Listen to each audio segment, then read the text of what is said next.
Well, it's great to have you along with a cold front that is now making its way into the area that is going to squeeze out a few additional rain showers south and east of the Toledo metro. Then over the next 24 hours, mainly dry weather as we go through Wednesday, but be prepared Wednesday night into Thursday.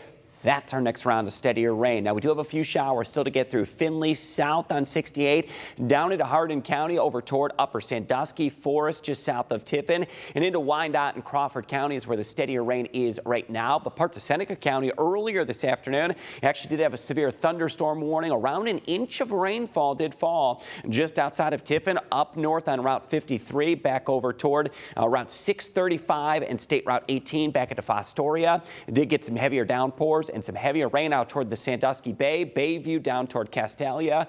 Indications of an inch and a half up to 2 inches of rain that extended out there toward Johnson's Island, over toward Marblehead and back toward Port Clinton. Still in the lower 60s for the majority of the area, but cooler air is going to begin to work in toward the end of the upcoming work week. Now, just a moment to recap what occurred a little over 24 hours ago. That moment of totality and how incredible it was, that opportunity where we saw the sun's corona, some of the coronal loops and streamers and plumes, that outer atmosphere of the sun, and very vivid photography that was capturing some of the solar prominences. Those are ejections of energy from the face of the sun. And this wonderful photo was captured down in Findlay by Scott Bechtel, and I really appreciate him sending that along to help us educate what occurred and visualize what we actually saw during totality. Next up, yeah, you've probably seen this. The path of totality comes back into our area. That is going to be on September 14th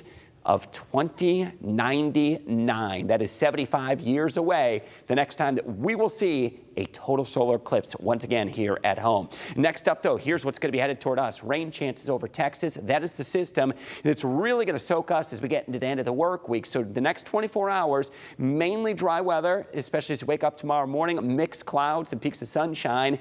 We're going to have a dry day on Wednesday. That chance of rain is going to come in well after dark Wednesday night. And here it comes. The clock's going to head up toward 8 p.m.